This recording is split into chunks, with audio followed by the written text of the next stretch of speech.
I'm joined by 32nd District Assemblywoman Angelica Jimenez from West New York, and we're going to be talking about an issue that many of you probably are not aware of, and I certainly wasn't until the Assemblywoman brought it up to my attention. It's called the Excluded New Jerseyans Fund.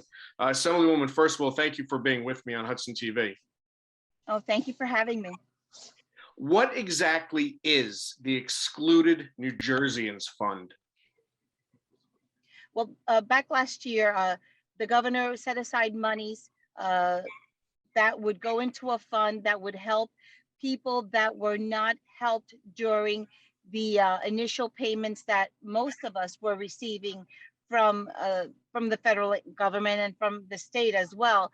That was during the pandemic. So this fund was meant to help the people that were greatly impacted. They were not being helped like most of us were, and they were the ones that had to continue to work. They're the ones that day laborers that worked at the supermarkets and at the local bodegas, are the people that were doing most of the delivering of the foods. The majority of these people, normally they don't have documents, but this money was set aside to help this group of people. Of course, in this process, like you will see, I think that you have the link, I sent it to you yesterday. There are criteria that you have to meet.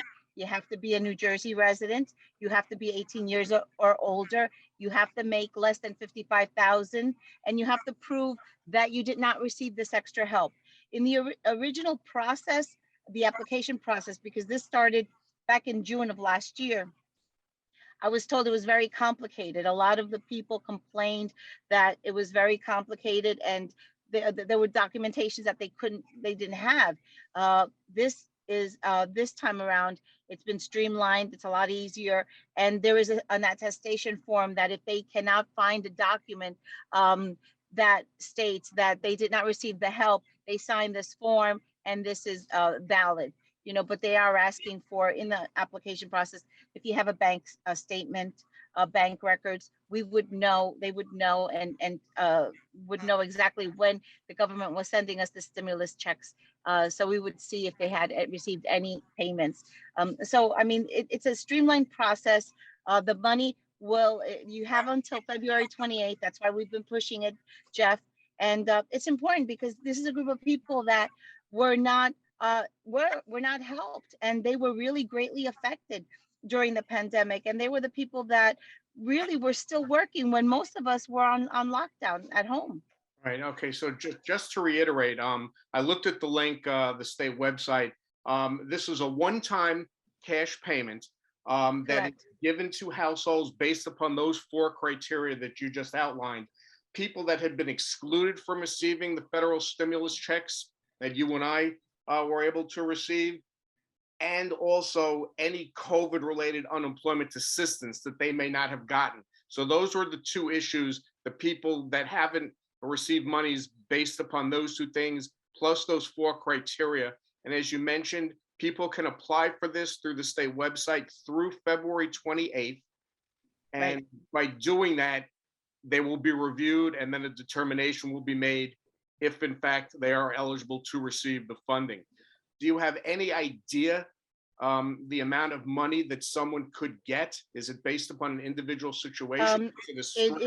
I think per household up to $4,000, but individual, I think, if I'm not, I might be wrong, but I think it's $2,000. But it's on that it's on the link, I think, that I had sent you. But I think it's up to $2,000 per individual, one-time deal. $4,000 per household. Right, so they would receive the money just once. The people will be able to see that web address in the article that's attached to this interview. I don't remember it off the top of my head.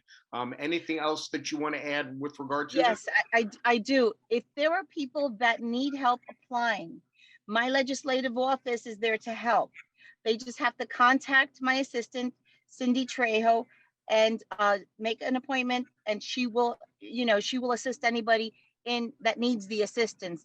I know that in our parish, Father Carlo, I also got him in contact because we really want to get this word out to the constituents that need this.